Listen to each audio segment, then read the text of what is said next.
Welcome to the Education Online Initiative by the New High School Chinchwad. I, Hemant Talwekar, once again welcomes you to my channel Hemant Talwekar, and I request you to subscribe to my channel if you haven't yet subscribed to my channel. I also request you to hit the bell icon so that you will get notified about my latest videos. So friends, today we are going to work on a language study.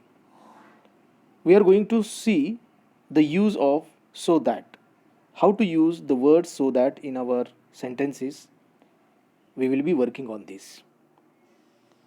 For this, we have to clearly observe these two sentences on this slide. He is too fat to run fast. He is so fat that he cannot run fast. Now see these two sentences. So दॅटचा वापर आपल्याला वाक्यांमध्ये कसा करायचा आहे हे बघण्यासाठी ही दोन वाक्य आपण काळजीपूर्वक विचारात घ्यायची आहेत. आपल्याला क्लिअरली दिसत असेल पहिलं वाक्य जे he is too fat to run fast असं लिहिलं गेलेलं आहे. त्या वाक्यामध्ये आपल्याला सो दॅटचा वापर करायचा आहे. तो कसा करायचा आहे, कसा केला पाहिजे त्याचं उत्तर आपल्याला मिळतं ते दुसऱ्या वाक्यामध्ये. He is too fat to run fast या वाक्याचं रूपांतर सो दॅटच्या वाक्यामध्ये करत असताना आपण काय काय केलं हे कदाचित तुम्ही ऑब्झर्व केलं असेल. He is so fat that he cannot run fast या वाक्यामध्ये आपल्याला सो दॅटचा वापर केलेला दिसतोय. या वाक्यामध्ये आपण काय काय केले तर सो दॅटचा वापर करत असताना आपल्याला एक गोष्ट लक्षात ठेवावी लागते ती म्हणजे ॲक्टिव्हिटी सीटमध्ये बऱ्याच वेळेला आपल्याला टू असलेल्या वाक्याचं सो दॅटच्या वाक्यामध्ये रूपांतर करा असे प्रश्न आपल्याला विचारले जातात ॲक्टिव्हिटी सीटमध्ये. तर अशा पद्धतीची स्टेटमेंट्स येतात तेव्हा आपण त्या वाक्यांमध्ये सो दॅटचा वापर कसा करायचा हे आपल्याला या उदाहरणावरून लक्षात येतं. काय काय केलं he is too fat TOO या टूच्या ठिकाणी आपण सो हा शब्द वापरलेला आहे. त्यानंतर ही इज टू फॅट हे ॲडजेक्टिव्ह म्हणजे डिस्क्रायबिंग वर्ड पुढे वापरलेला आहे. दुसऱ्या वाक्यामध्ये आपण तो डिस्क्रायबिंग वर्ड वापरला आहे, पण त्यानंतर आपण पुढचा भाग क्लॉजमध्ये लिहिलेला आहे आणि त्या क्लॉजची सुरुवात आपण दॅटनं केलेली आपल्याला दिसते.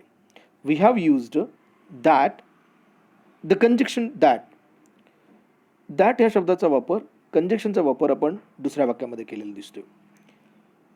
ही is too fat to run fast याचा अर्थ काय आहे हे आपण पहिल्यांदा लक्षात घेऊया. तो खूप लट्ट आहे आणि त्यामुळे तो पळू शकत नाही, फास्ट जलद गतीनं पळू शकत नाही असं पहिलं वाक्य म्हणतंय.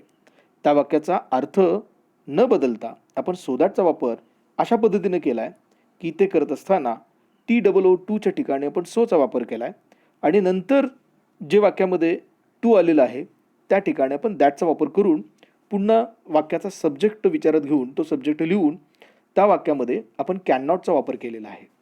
लक्षात ठेवा जेव्हा दिलेल्या वाक्यांमध्ये म्हणजे टूच्या वाक्यामध्ये एम इज आर ही टू बीची रूपं आपल्याला दिली असतील तर सो दॅटच्या वाक्यामध्ये आपल्याला कॅन नॉटचा वापर आपल्याला करायचा आहे. He is too fat to run fast या वाक्यामध्ये नकार दर्शवणारा कोणताही शब्द दिसत नसला तरी त्याचा अर्थ असा होतोय, तो नकारार्थी होतोय. He is too fat to run fast या वाक्यामध्ये आपल्याला सांगितलं गेलं की तो खूप जाड आहे, लट्ट आहे आणि त्यामुळे तो पळू शकत नाही. नकारार्थी कल्पना त्याच्यामध्ये आपल्याला सांगितलेली आहे आणि म्हणून आपण सो दॅटच्या वाक्यामध्ये आपण कॅन नॉट या शब्दाचा नकारार्थी शब्दाचा आपण वापर केला आहे. परत एकदा सांगतो, लक्षात ठेवा जेव्हा टूच्या वाक्यामध्ये एम इज आर या टू बीच्या रूपांचा वापर केला जाईल तेव्हा सो दॅटच्या वाक्यामध्ये आपल्याला कॅन या शब्दाचा वापर आपल्याला करायचा आहे. आता दुसरं उदाहरण पहा.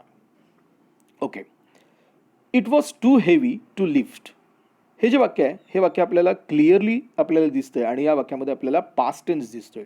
वॉज हा पास्ट टेन्स आपल्याला दर्शवतोय. वॉज हे टू बीचं रूप पास्ट टेन्समधलं आहे, भूतकाळातलं आहे. त्या वाक्याचं रूपांतर आपल्याला सो दॅटच्या वाक्यांमध्ये कसं करता येईल हे ते दिसतंय. इट वॉज सो हेवी TOOच्या ठिकाणी आपण सो या शब्दाचा वापर केला आहे. हेवी हे ॲडजेक्टिव्ह डिस्क्रायबिंग वर्ड आहे तसं ठेवलं आहे. त्यानंतर आपण काय केलं दॅट या शब्दाचा वापर केला आहे. It was too heavy to lift याचा अर्थ आहे ते खूपच जड होतं त्यामुळं कोणीही ते उचलू शकत नव्हतं. तोच अर्थ आपण सो दॅट या वाक्यामध्ये आपण ठेवलेला आहे आणि आपण त्यासाठी कशी वाक्यरचना केली. It was so heavy that nobody कुड लिफ्ट इट. लक्षात ठेवायचं, जेव्हा वाक्यांमध्ये टू बीचं रूप वॉज किंवा वेअर असं असेल, TOO टू असलेल्या वाक्यामध्ये जेव्हा टू बीचं रूप वॉज किंवा वेअर असे आले असतील, तेव्हा त्या वाक्याचं रूपांतर सो दॅटमध्ये करत असताना आपल्याला कुड या शब्दाचा वापर करायचा आहे. मगाशी कॅन नॉट केलं, आपण इथं कुड नॉट असं न म्हणता आपण नोबडी या शब्दाच्या पाठीमागं नो हा नकारदर्शक शब्द आपण ठेवला आहे.